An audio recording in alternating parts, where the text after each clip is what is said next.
ودايما الأقباط سعداء بمصريتهم لأن هم مصر، هم أصل مصر، وإبتي يعني مصر، ومصر يعني إبتي. فإحنا سعداء بمصريتنا وسعداء بإننا بنحب بلدنا وإننا وطنيين حتى النخاع.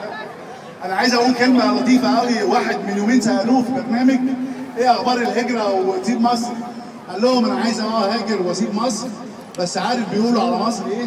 عارف لما واحد يروح يتجوز واحدة ويقول عليها بنت أصول؟ مصر بالنسبة لي بنت أصول. كلنا بنحب مصر إن هي بنت أصول بلدنا، والبلد دي بلدي والست دي أمي. هي دي مصر بالنسبة لنا. عشان كده الآباط وطنيين حتى النخاع.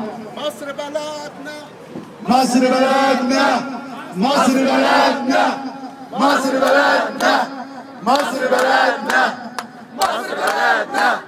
Vive Egypt! Vive Egypt! Vive Egypt! Vive Egypt! Vive Egypt! Vive Egypt!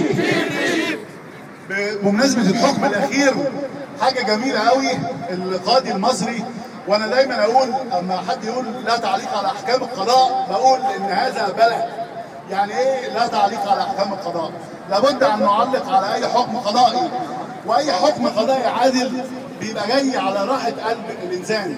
يعني لو هو جاني يقول أنا أستحق هذا العقاب، لو هو مبني عليه يقول إن ربنا جاب لي حقي، لأن هو ده القضاء، هو ده العدل.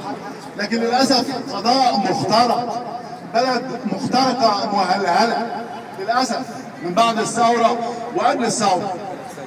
أنا كتبت في آخر حاجة مقالة اسمها أحكام أبو قرطاس وحكم القرطاس، لأن القاضي اللي حكم هذه الأحكام هو أقل ما يوصف فيه إنه بهذا الوصف. يعني لا قرطاس قرطاس قرطاس قرطاس أحكام أبو قرطاس، أحكام أبو قرطاس وحكم القرطاس، أحكام أبو قرطاس وحكم القرطاس.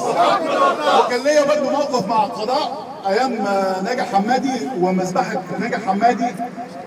حكموا على الكموني بالبراءة، وكان في ناس كتير بالاعدام للاسف، بالاعدام على الكموني، والاثنين التانيين قالوا اتاجلت. هل يعقل ان حكم عادل يحكم على واحد من ضمن الثلاثه، يحكم على واحد من الاثنين بعدين؟ لقيت نفسي بكتب برضه مقاله اقول هذا الحكم غير مرضي. احكام القضاء مخجله ومؤسفه، لكن بنسعد ان لينا ابطال في القضاء زي نجيب جبرائيل وكثيرين وثروت دخيل وكثيرين. يعني قلوبنا بتبقى متعلقه بيهم، وبقى في ابطال كتير في القضاء محاميين بيرفعوا راسنا وربنا يكتر من امثالهم، لانهم ابطال القضيه القبطيه، عمالقه القضيه القبطيه.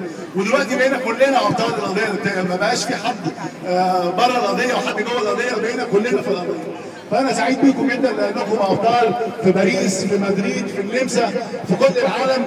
وربنا جعل من الاباط حاجه عجيبه قوي، بقينا مالين كل الدنيا وعينينا على مصر، عينينا على اخواتنا الاباط.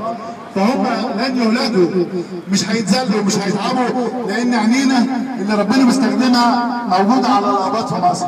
احنا نشعر بآلام الاباط، وانا عارف ان كلكم بتشاركوني الراي، بنشعر بآلام الاباط يا دكتور نجيب اكثر مما يعانوه هم في مصر.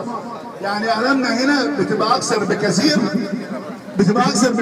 أكثر من المعاناة اللي هم حاسينها في مصر. ما احنا شايلينها في المية الباردة ومش حاسين بالقضية، احنا بنبكي لبكاء الآباط. الدكتور نجيب بيقول